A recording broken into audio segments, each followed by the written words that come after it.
Assalamualaikum warahmatullahi wabarakatuh.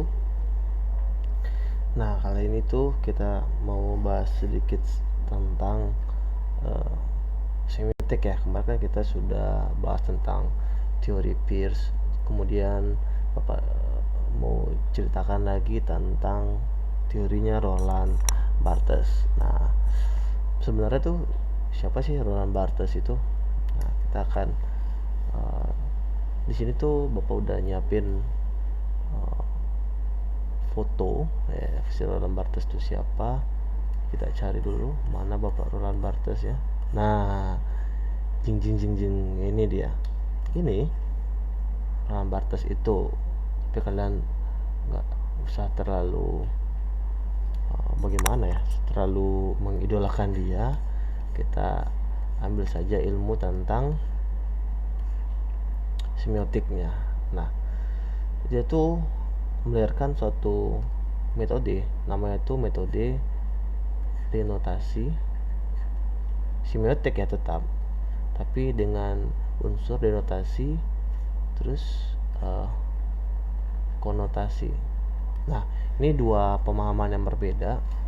Kalau kita kupas secara mendasar, sebenarnya dua ini itu sebenarnya mengacu ke perbedaan antara makna literal ya, terus dia ke makna yang tersirat. Nah, paham nggak? Ini makna yang literal, ini makna yang tersirat. Tersirat mungkin sudah sering dengar ya. Tapi literal itu makna apa? Makna yang kira-kira itu nyata.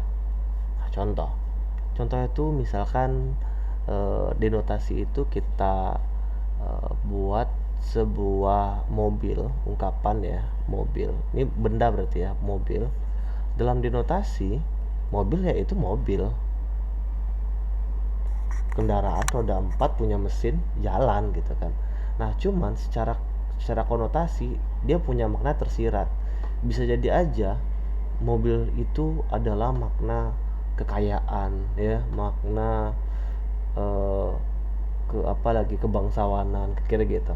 Nah, coba kita lihat, kita tarik dia ke masalah kayak Dirjen Pajak kemarin ya, siapa sih namanya, dia mamerin tentang Rubicon.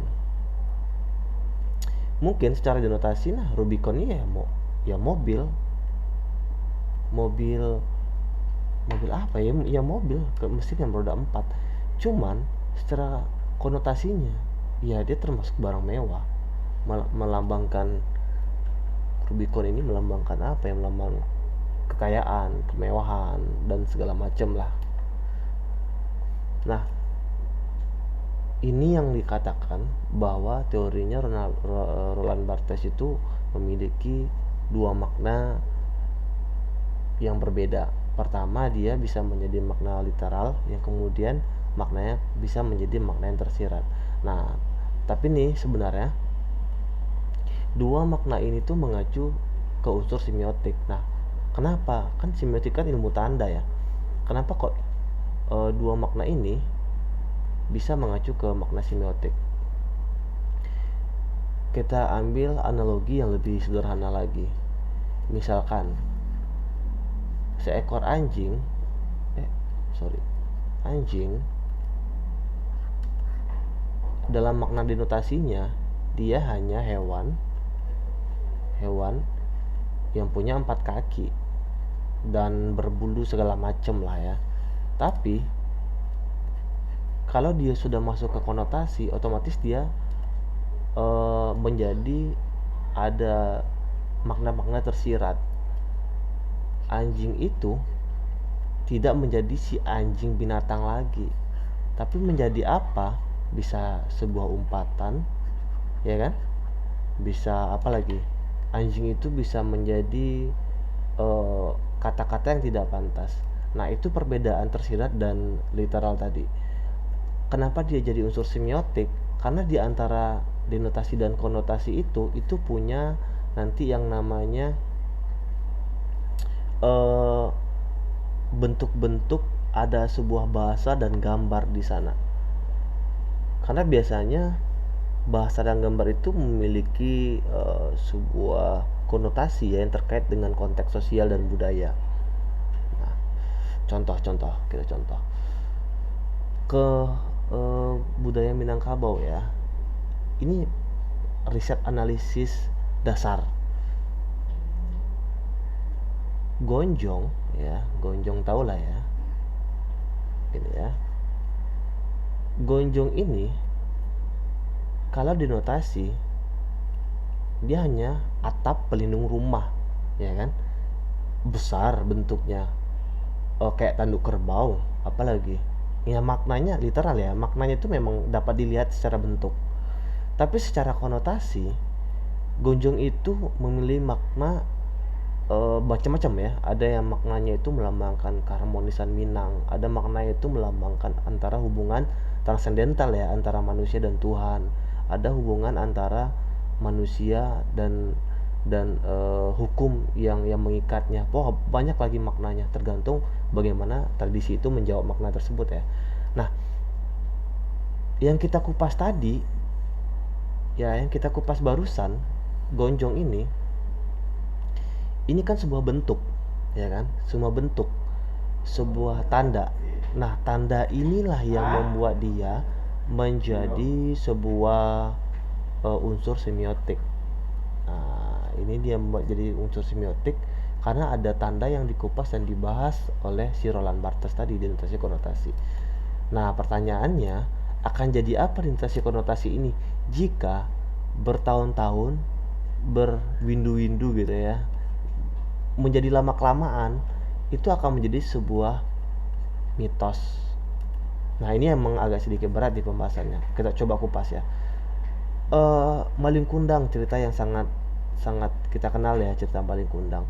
Mungkin secara dinotasi si Malin Kundang, cerita Malin Kundang ini kita secara dasar aja ya, kita nggak akan ngupas terlalu dalam, tapi kita mencoba untuk mengikat atau mencoba mencarikan analogi yang mungkin gampang kita cerna. Secara dinotasi, Malin Kundang ini mungkin sebuah cerita dulunya, sebuah cerita yang memang eh, diceritakan oleh orang tua kita gitu ya. Jadi sebuah cerita yang ya untuk menjadi ya cerita lah. Gimana sih cerita ya, pokoknya cerita aja dinotasinya. Ternyata lama kelamaan dinotasi itu berubah menjadi sebuah konotasi, berubah menjadi sebuah makna yang tersirat. Jadi maling kundang ini maling kun sorry jadi malin kundang ini menjadi eh, sebuah makna yang dia anak durhaka gitu kan, yang dia tuh kayak ada makna bahasa di sana, ada makna simbolik di sana, yang kalau kita nakal gitu kan, eh, kalau kamu nakal-nakal nanti kamu akan jadi maling kundang kayak gitu ya. Kalau kamu nakal sama orang tua nanti kamu jadi maling kundang. Nah, makna itu tuh adalah makna tersirat, itu yang dinamakan konotasi. Lama kelamaan cerita yang lama-lama pernah diceritakan itu secara kabar, diceritakan segala macam, ini akan jadi mitos. Nah, sekarang ya kan, sekarang tuh maling kundang tuh sudah menjadi cerita legenda, sudah banyak mitos-mitosnya gitu kan. Jangan sampai nih eh, 50 tahun kemudian patungnya yang orang buat sebagai maling kundang itu disembah nantinya gitu kan, atau diminta minta ini ya, minta turunkan rezeki di sana gitu kan. Karena kenapa? Ya mitos tadi mulai memainkan peran dia. Karena apa? Mitos itu ya itu tadi, uh, studinya itu memang sebuah penciptaan, bisa jadi dia uh, penciptaan nilai budaya, penciptaan nilai-nilai uh, bentuk historis gitu ya, ya memang itu merujuk pada kisah-kisah masa lalu gitu. Nggak bisa kita baru membuat sesuatu hal kemudian jadi mitos tuh, nggak bisa, karena mitos itu memang berangkatnya dari nilai-nilai masa lalu.